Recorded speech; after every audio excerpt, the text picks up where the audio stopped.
Hi guys, myself Seema Sheljanan. Thanks to come to my channel Sai Basics. In this video I will discuss about protein targeting and sorting. बच्चों, सबसे पहले मैं तो अपने syllabus पे आऊँगी कि हमने क्या क्या कवर कर लिया है। ये बीएससी फर्स्ट ईयर का सिलेबस चल रहा है, फर्स्ट पेपर का यूनिट 1 और ये लास्ट पोर्शन है। हमने ऑलरेडी कौन कौन सा पोर्शन डन कर रखा है। Plasma membrane, chemical structure, lipids and protein हो चुका है। Cell cell interaction, cell adhesion, molecule cellular junction भी हो चुका है। इंडो मेम्ब्रेन सिस्टम और इंडोसाइटोसिस एंड एक्सोसाइटोसिस हो चुका है। अभी इस पोर्शन में हम protein targeting and protein sorting deal करेंगे। बच्चों, इंडो मेम्ब्रेन सिस्टम का 2 ऑर्गेनल बच गया है, वैक्यूल एंड लाइसोसोम। वो जब मैं कंटेंट रेडी करूँगी तो मैं इसी प्लेलिस्ट में अपलोड कर दूंगी, ठीक है। आप प्लेलिस्ट के थ्रू मूव करिए। बीएससी फर्स्ट ईयर का अलग प्लेलिस्ट होगा, सेकेंड ईयर का अलग होगा, यूनिट वाइज भी सेपरेशन होगा और मास्टर्स के अलग प्लेलिस्ट होंगे। और मेरी पूरी कोशिश है कि मैं बिल्कुल बेसिक से आपको एक्सप्लेन करूं, कम से कम लैंग्वेज में, डायग्राम, फ्लो चार्ट के थ्रू और 1-1 मिनट के शॉर्ट्स के थ्रू आपका रिवीजन भी अच्छे से हो जाए।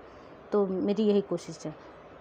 आप कुछ भी सजेशन देना चाहें तो कमेंट सेक्शन में ज़रूर बता सकते हैं, ठीक है। तो आइए हम स्टार्ट करते हैं क्या हमारा प्रोटीन टारगेटिंग एंड सॉर्टिंग। क्या होता है प्रोटीन टारगेटिंग? इसी को प्रोटीन ट्रांसपोर्ट भी कहते हैं, इसी को प्रोटीन ट्रांसलोकेशन भी कहते हैं। सॉर्टिंग, सॉर्ट मीन्स छांटना। प्रोटीन अपने आप को छांटता है कि हमको कहाँ जाना है। शॉर्टनिंग नहीं है, इस टर्म को ध्यान दीजिएगा, SORTING, सॉर्टिंग है।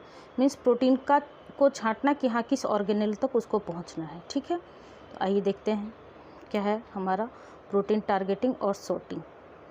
The delivery of newly synthesised proteins to their proper cellular destinations. Means endomembrane system में जो हमने इंडोप्लाज्मिक रेटिकुलम में देखा प्रोटीन हमारा बना था, तो राइबोसोम वहाँ प्रेजेंट है तो रफ इंडोप्लाज्मिक रेटिकुलम प्रोटीन की सिंथेसिस होती है।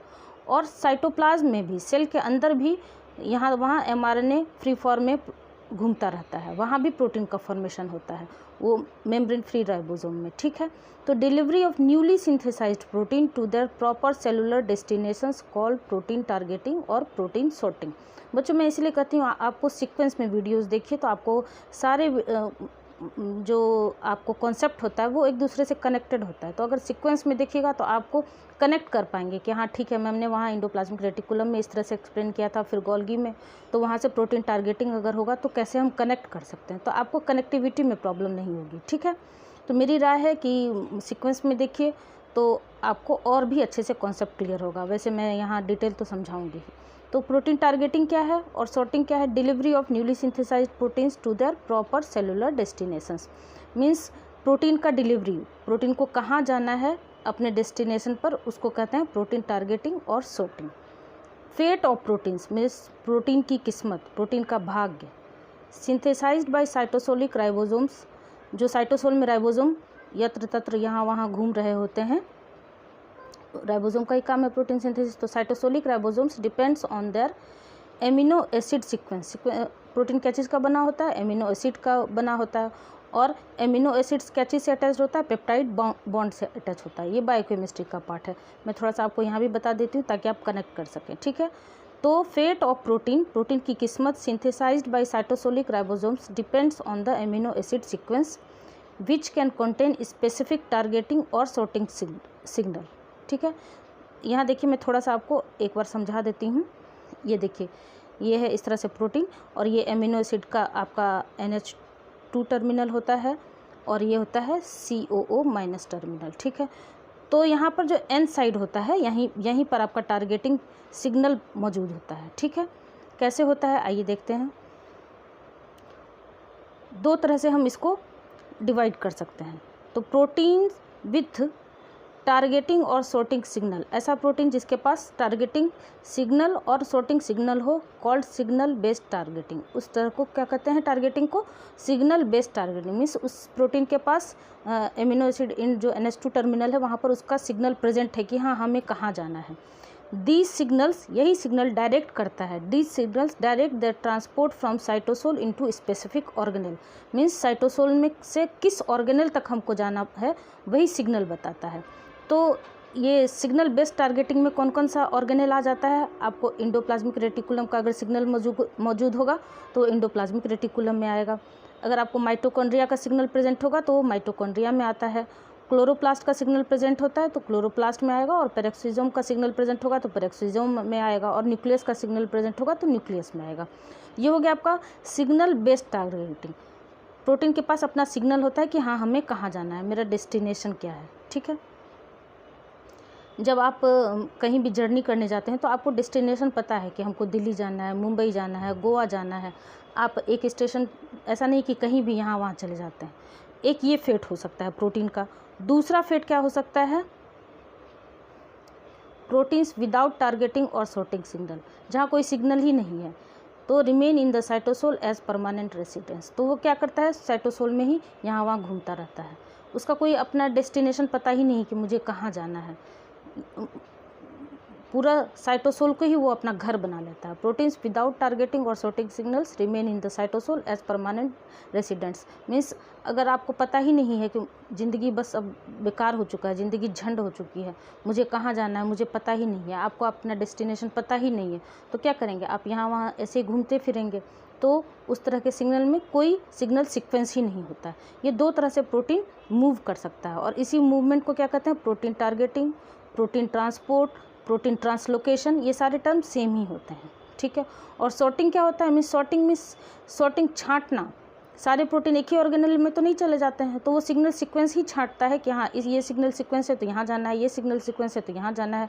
कैसे जाना है वो अभी हम आपको डायग्राम के थ्रू भी समझाएंगे। ठीक है, नेक्स्ट पोर्शन क्या है बच्चों? ये बहुत ही इंपॉर्टेंट पोर्शन है। मुझे लगता है ये जब भी क्वेश्चन आएगा प्रोटीन सॉर्टिंग और टारगेटिंग, तो आपको लॉन्ग क्वेश्चन में 15 मार्क्स वाले में ही आएंगे। तो आप अच्छे से पूरा एक्सप्लेन करिएगा। मैं आपको तो समझा ही रही हूँ 1 बाय 1 करके, और आपको भी अच्छे से अगर कॉन्सेप्ट क्लियर हो जाएगा तो आप भी अच्छे से वहाँ एग्जामिनेशन हॉल में लिख पाएंगे।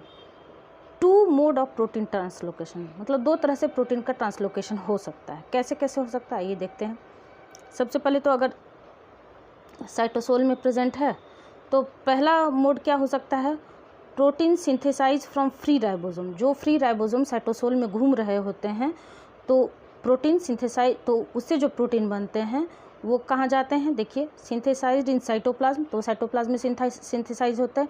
डेस्टिन्ड टू डिजायर्ड ऑर्गेनेल, और उसका डेस्टिनेशन होता है एक फिक्स ऑर्गेनेल कि हाँ हमको यहीं जाना है। और उस तरह के ट्रांसलोकेशन को क्या कहेंगे? Post translational translocation. ठीक है, जो mRNA आपको साइटोसोल में ऐसे ही घूमता रहता है यहाँ वहाँ फ्री फॉर्म में, तो वो जो प्रोटीन, उससे mRNA से प्रोटीन बनता है बच्चों, DNA से RNA बनता है, उसको ट्रांसक्रिप्शन करते हैं, और RNA से प्रोटीन बनता है, उसको ट्रांसलेशन कहते हैं। तो RNA से जो प्रोटीन बन रहा है उसी प्रोसेस को ट्रांसलेशन, वहीं से ये टर्म आया है आपका ट्रांसलेशन। तो जब प्रोटीन बन जाता है उसके बाद उसका फेट डिसाइड होता है। प्रोटीन कंप्लीट बनने के बाद उसका फेट डिसाइड होता है कि हाँ हमें कहाँ जाना है, किस ऑर्गेनेल पे जाना है। तो पोस्ट ट्रांसलेशनल ट्रांसलोकेशन में कौन कौन सा ऑर्गेनेल आता है आपका? पहला है माइटोकॉन्ड्रिया, दूसरा है पेरोक्सिसोम, तीसरा है क्लोरोप्लास्ट, और चौथा है न्यूक्लियस। पोस्ट मीन्स बाद में, ट्रांसलेशन मीन्स प्रोटीन बनने के बाद, पोस्ट ट्रांसलेशनल ट्रांसलोकेशन। ठीक है, दूसरा मोड क्या हो सकता है? ये तो फ्री फॉर्म वाला हो गया, जो प्रोटीन ऐसे ही घूम रहा था यहाँ वहाँ। दूसरा है protein synthesised by membrane bound ribosomes, जो मेम्ब्रेन बाउंडेड होता है। हमने जब इंडो मेम्ब्रेन सिस्टम में देखा था 4 ऑर्गेनल कौन कौन सा था? Endoplasmic reticulum, Golgi, lysosome and vacuole. तो वहाँ जो वेसिकल्स का फॉर्मेशन हो रहा था, इसीलिए मैं बोलती हूँ बच्चों कि थोड़ा सा कनेक्टिविटी बनाने के लिए आप सीक्वेंस में वीडियोस देखिए। तो मैं रिकमेंड करूँगी एक बार अगर आप इंडो मेम्ब्रेन सिस्टम देख लीजिएगा तो आपको ये पोर्शन और भी अच्छे से समझ में आएगा। तो हमारा जो इंडोप्लाज्मिक रेटिकुलम से जो वेसिकल्स निकल रहा था तो वो मेम्ब्रेन बाउंड था। तो प्रोटीन सिंथेसिस तो हो रहा था इंडोप्लाज्मिक रेटिकुलम में, तो protein synthesis and targeting occurs together. वहाँ पर ऐसा नहीं है कि प्रोटीन बनने के बाद उसका सिग्नलिंग होगा, नहीं, वहाँ साथ साथ चलता है। को मीन्स साथ में, ट्रांसलेशन मीन्स प्रोटीन का बनना, मीन्स प्रोटीन बन भी रहा है और ट्रांसलोकेट भी हो रहा है। तो को ट्रांसलेशनल ट्रांसलोकेशन में कौन कौन सा आएगा आपका? जितने भी प्रोटीन इंडो मेम्ब्रेन सिस्टम में, इंडो मेम्ब्रेन सिस्टम क्या है वो अच्छे से मैंने डिटेल भी बता दिया है, शॉर्ट्स भी डाल दिया है, आपको जो मन हो वो देख सकते हैं। Proteins are of endo membrane system, endo membrane system में क्या क्या आता है आपका, इंडोप्लाज्मिक रेटिकुलम आता है, गोल्जी आता है, लाइसोसोम आता है, एक वैक्यूल भी आता है। तो प्रोटीन्स जो बनेंगे इंडोप्लाज्मिक रेटिकुलम में वो कहाँ जाएंगे, पहले गोल्जी में जाएंगे, फिर उसके बाद उसके 3 फेट हैं, या तो वो प्रोटीन को प्लाज्मा मेम्ब्रेन पे भेज देगा, या फिर सेल के बाहर निकाल देगा, या फिर लाइसोसोम में आके डिग्रेड करेगा। ठीक है, तो ये हो गया आपका पोस्ट ट्रांसलेशनल ट्रांसलोकेशन एंड को ट्रांसलेशनल ट्रांसलोकेशन। ये 2 तरह का था, और इंट्रोडक्शन मैंने ऑलरेडी बता दिया है। जिसके पास सिग्नलिंग सीक्वेंस होगा उसको कहेंगे सिग्नल बेस्ड टारगेटिंग, और जिनके पास सिग्नलिंग सीक्वेंस नहीं होंगे वो ऐसे ही साइटोसोल में घूमते रहेंगे। और 2 तरह के होते हैं मेनली, पोस्ट ट्रांसलेशनल जो कि प्रोटीन बनने के बाद उसका ट्रांसलोकेशन होगा, और को ट्रांसलेशनल मीन्स प्रोटीन सिंथेसिस के साथ ही ट्रांसलोकेट होता रहेगा। पोस्ट में आपका 4 आता है, MPCN, mitochondria, peroxisome, chloroplast and nucleus. और को ट्रांसलेशनल में आपका जो इंडो मेम्ब्रेन वाला पार्ट है, इंडोप्लाज्मिक रेटिकुलम और गोल्जी तक आएगा, फिर गोल्जी से उसका फेट डिसाइड होगा कि उसको कहाँ जाना है, प्लाज्मा मेम्ब्रेन में जाना है, या फिर सेल के बाहर जाना है, या फिर लाइसोसोम पे जाना है। यही तो था मोड ऑफ प्रोटीन ट्रांसलोकेशन। अब आइए हमारे चैनल का जो फेवरेट पोर्शन होता है, diagrammatic presentation. Diagrammatic presentation of protein targeting और सॉर्टिंग। आप देखिए बच्चों, मैं थोड़ा सा आपको बताऊंगी यहाँ पर इस तरह से। सपोज़ कीजिए ये आपका पूरा यहाँ से लेके इस तरह का सेल है। ठीक है, आप जूलॉजी के स्टूडेंट हैं तो इस तरह से एनिमल सेल होता है। ठीक है, यहाँ पर आपको यहाँ कहीं ribosome, cytosolic ribosome with mRNA, यहाँ पर राइबोसोम घूम रहा है। राइबोसोम के पास ही क्या होता है आपका, mRNA सीक्वेंस होता है। देखिए mRNA प्रेजेंट होता है, mRNA का ही तो काम होता है प्रोटीन बनाना। तो देखिए अब ये जो साइटोसोलिक राइबोसोम, यहाँ देखिए मैं 1 बाय 1 करके बता रही हूँ आपको थोड़ा आसानी से। यहाँ देखिए ये portion cytosolic ribosome with mRNA है, यहाँ देख रही हैं ये राइबोसोम का स्ट्रक्चर है, और ये इस तरह से आपका mRNA है। ठीक है, तो ये cytosolic protein having organelle specific targeting sequence, इसके पास साइटोसोलिक प्रोटीन के पास अभी हमने देखा सिग्नल सीक्वेंस हो सकता है, टारगेटिंग सीक्वेंस उसको कहेंगे। तो ये वाला जो पोर्शन है, ये वाला, ये प्रोटीन, वहाँ मैंने आपको लीनियर बताया था, ये फोल्डेड फॉर्म में है। ये आपका क्या है, प्रोटीन ही तो है ये, लेकिन बस फोल्डेड फॉर्म में है। तो जो इसका एन टर्मिनल है, ये यहाँ देखिए मैंने इसको फिर लीनियर भी बताया है ताकि आपको अच्छे से समझ में आ जाए। तो COO माइनस वाला रीजन है कौन सा, ये वाला रीजन, और ये NH2 वाला रीजन, यहीं से आपका टारगेटिंग सीक्वेंस अटैच होता है। और तब फिर डिसाइड होता है कि किस ऑर्गेनेल का ये सिग्नल सीक्वेंस है, उसको वहाँ भेजना है। ठीक है, एक तो ये हो सकता है। दूसरा क्या हो सकता है, दूसरा भी मैंने बताया जिसके पास सिग्नल सीक्वेंस नहीं होगा, प्रोटीन्स विदाउट टारगेटिंग सिग्नल। ठीक है, तो ये देखिए ये इस तरह से फोल्डेड फॉर्म में प्रोटीन है। तब वो क्या करेगा, रिमेन इन द साइटोसोल। वो साइटोसोल में, जब उसका फेट डिसाइड ही नहीं है, जब उसको अपना डेस्टिनेशन पता ही नहीं है, तो वो क्या करेगा, साइटोसोल में ही घूमता रह जाएगा। तो अब आइए टारगेटिंग सीक्वेंस, कौन कौन सा टारगेटिंग सीक्वेंस किस किस ऑर्गेनेल के लिए है। सबसे पहले हम आते हैं न्यूक्लियस पे। न्यूक्लियस में इंपोर्ट भी होता है और एक्सपोर्ट भी होता है, बस सीक्वेंस अलग अलग होता है। ठीक है, तो इंपोर्ट, अगर न्यूक्लियस में जाना है, इंपोर्ट इनटू न्यूक्लियस, तो क्या होगा, RK रिच होगा। RK ये सिंगल लेटर कोड है एमिनो एसिड का। RK rich, arginine and lysine rich होना चाहिए। ठीक है, ये बिल्कुल कॉन्टीन्यूअस मैनर में चाहिए, यहाँ पर बिल्कुल कॉन्टीन्यूअसली होना चाहिए। मीन्स अगर कोड के लिए अगर आप याद रखना चाहते हैं तो आपको रोटी और कढ़ाई पनीर आपको रोज़ खाना है। तो अगर न्यूक्लियस में जाना है तो रोटी और कढ़ाई पनीर उसको रोज़ चाहिए। ठीक है, ये आप याद रख सकते हैं। एक्सपोर्ट फ्रॉम न्यूक्लियस, अगर न्यूक्लियस से बाहर निकलना है तब क्या होगा, ये है methionine, M for methionine, Q for glutamine, again Q for glutamine, leucine and serine. ये सिग्नल सीक्वेंस आपको याद रखना पड़ेगा बच्चों। ठीक है, तो अगर इंपोर्ट करना है तो RK रिच होना चाहिए, मीन्स रोटी और कढ़ाई पनीर न्यूक्लियस को रोज चाहिए। और अगर वहाँ से बाहर निकलना है तो मेथियोनिन, ग्लूटामिन, ल्यूसिन, सेरिन, यहाँ से भी आप कुछ खाने पीने की चीज़ या फिर कुछ भी आप अपना कोड बना सकते हैं। ठीक है, तो MQQLS, M फॉर किसी भी खाने की डिश, आप मटन चाहिए। ठीक है, मटन चाहिए। उसके बाद Q फॉर कुछ भी आप बना लीजिए जो आपको सही लगे, लड्डू चाहिए, इस तरह से। ठीक है, तो MQQLS ये भी याद रख सकते हैं।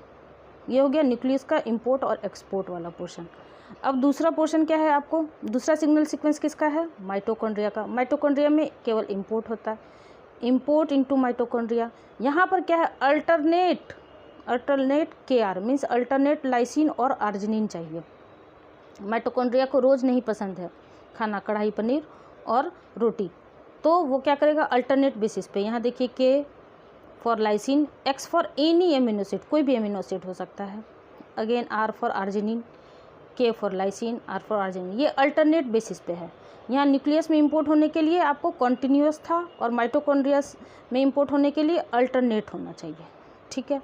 उसके बाद फिर कौन से ऑर्गेनेल आते हैं आपको, इंपोर्ट इनटू क्लोरोप्लास्ट। क्लोरोप्लास्ट में अगर इंपोर्ट होना है तो क्या होना चाहिए, सेरीन और थ्रियोनिन रिच होना चाहिए। सेरीन आपको NH3 टर्मिनल पर और थ्रियोनिन CO टर्मिनल। तो यहाँ देखिए सेरीन थ्रियोनिन रिच, ये S आपको दिख रहा है।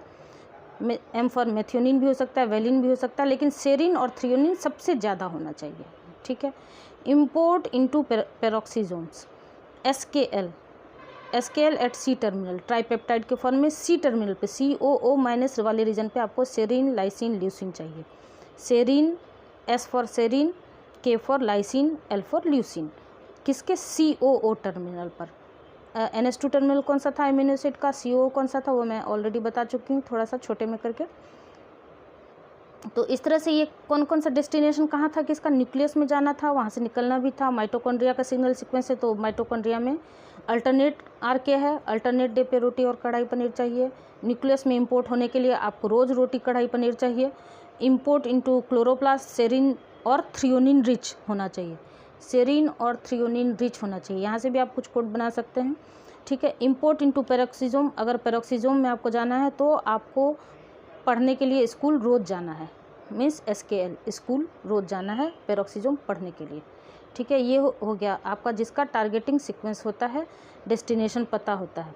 और ये सारे ऑर्गेनल्स किस चीज़ को शो कर रहा है आपको, पोस्ट ट्रांसलेशनल ट्रांसलोकेशन को। पोस्ट ट्रांसलेशनल में ही तो आपको माइटोकॉन्ड्रिया भी है, पेरोक्सीसोम भी है, क्लोरोप्लास्ट भी है और न्यूक्लियस भी है। तो यहाँ पर जब प्रोटीन बन जाता है तब वो उसका डेस्टिनेशन डिसाइड होता है। अब आ जाइए, दूसरा पोर्शन है आपका को ट्रांसलेशनल। को मीन्स साथ साथ में प्रोटीन बनता रहेगा और ट्रांसलोकेट भी होता रहता है। इसका भी सिग्नल सीक्वेंस होता है, कौन कौन सा होता है आइए देखते हैं। जो भी इंडो मेम्ब्रेन का पार्ट है आपका, इंडोप्लाज्मिक रेटिकुलम, गोल्जी, लाइसोसोम, वो सारे पार्ट आ जाते हैं इसमें। तो आइए देखते हैं कौन सा पार्ट आपको शो कर रहा है। यहाँ देखिए, थोड़ा सा और मैं इसको इनलार्ज करती हूँ। ये वाला पोर्शन यहाँ से आपको न्यूक्लियस था, न्यूक्लियस वाला पोर्शन, यहाँ से आपको इंडोप्लाज्मिक रेटिकुलम इस तरह से निकल रहा है, सिस्टर्नी है उसका, और यहीं पर आपको राइबोसोम अटैच होता है। तो ये हो गया आपको इंडोप्लाज्मिक रेटिकुलम। तो इंडोप्लाज्मिक रेटिकुलम में इंपोर्ट भी करता है और रिटर्न टू ER भी होता है, और इंडोप्लाज्मिक रेटिकुलम में वापस भी जाना होता है। तो इंपोर्ट करने के लिए क्या होता है, ल्यूसिन रिच होना चाहिए, मीन्स उसको लड्डू ज़्यादा चाहिए। तो मेथियोनिन, सेरीन, ल्यूसिन, वेलिन, तो ल्यूसिन रिच होना चाहिए। और रिटर्न टू ER में उसको K for lysine, D for asparagine, E for glutamine, L for leucine, CO terminal पर, मीन्स इंडोप्लाज्मिक रेटिकुलम में वापस जाने के लिए। मीन्स इसको कढ़ाई पनीर भी चाहिए, दाल मखनी भी चाहिए, इमरती भी चाहिए और लड्डू भी चाहिए, चारों चीज़ चाहिए। मीन्स अगर इंडोप्लाज्मिक रेटिकुलम में तुम हमको वापस बुलाना चाहते हो तो हमको चारों चीज़ चाहिए। ये कौन बोलता है आपको, इंडोप्लाज्मिक रेटिकुलम बोलता है। और इंपोर्ट करने के लिए ल्यूसिन, मीन्स अगर ढेर सारा लड्डू दे दो मैं चला जाऊंगा, ठीक है। उसके बाद दूसरा पोर्शन इंडोप्लाज्मिक रेटिकुलम से कहाँ आता है, हमारा प्रोटीन आता है आपका गोल्जी कॉम्प्लेक्स में। तो ER टू गोल्जी, तो यहाँ पर क्या होता है, डाई एसिडिक फॉर्म चाहिए, मीन्स एस्पार्टिक एसिड और glutamic acid. D for aspartic acid and E for glutamic acid. बीच में आपको कोई सा भी X for any amino acid, means इसको दाल मखनी और इमरती दे दो तो मैं गोल्जी में चला जाऊँगा, ठीक है। ये कोड याद रखिएगा। उसका ट्रांस गोल्जी टू लेट इंडोसोम वाला लाइसोसोम का ही पोर्शन है। तो signal sequence having mannose 6 phosphate, means मलाई मार के आप मस्त 6 पीस लड्डू खिला दीजिए और मलाई मार के चाय पिला दीजिए तो मैं खुश हो जाऊंगा, मीन्स मैनोज 6 फॉस्फेट, M6P। तो थोड़ा थोड़ा मैंने कोड भी बताया है ताकि आपको याद रखने में सहूलियत हो जाए और एक्सप्लेन भी किया है। तो ये हमारा डायग्रामेटिक एक्सप्लेनेशन भी हो गया ये हमारा 2 मोड ऑफ प्रोटीन ट्रांसलोकेशन हो गया और ये इंट्रोडक्शन हो गया पूरा अच्छे से। तो बच्चों अगर 15 नंबर में पूछेगा तो आप सीक्वेंस में ये सारा चीज़ अच्छे से एक्सप्लेन कर दीजिएगा, ठीक है। जो जो इम्पोर्टेंट पोर्शन है तो मैं कोशिश करूँगी शॉर्ट्स में 1-1 मिनट का वीडियो मैं आपको एक इंट्रोडक्शन के फॉर्म में डाल दूँ ताकि आपको रिवीजन के लिए हेल्प हो जाए। तो इस तरह से ये हमारा लास्ट वीडियो है किसका, BSc first year first paper unit 1 का। इस तरह से हमारा ये पोर्शन डील हो गया, ये पोर्शन भी डील हो गया और लास्ट वन ये पोर्शन भी डील हो गया। अब हम सेकेंड यूनिट थर्ड यूनिट इस तरह से आगे फर्दर मूव करेंगे, ठीक है बच्चों। अगर आपको ये एक्सप्लेनेशन पसंद आता हो तो please like share and subscribe ज़रूर कर दीजिएगा और कुछ भी सजेशन देना हो तो कमेंट सेक्शन में ज़रूर बता दीजिएगा। जब तक आप बताएंगे नहीं तब तक मुझे समझ में कैसे आएगा कि आपको ये मेरा जो एक्सप्लेनेशन है वो पसंद आता है या नहीं आता है। तो प्लीज़ कमेंट सेक्शन में कुछ भी आप ज़रूर बताइएगा अगर कुछ भी सजेस्ट करना हो, ठीक है। मिलते हैं हमारे नेक्स्ट वीडियो में, तब तक के लिए थैंक यू।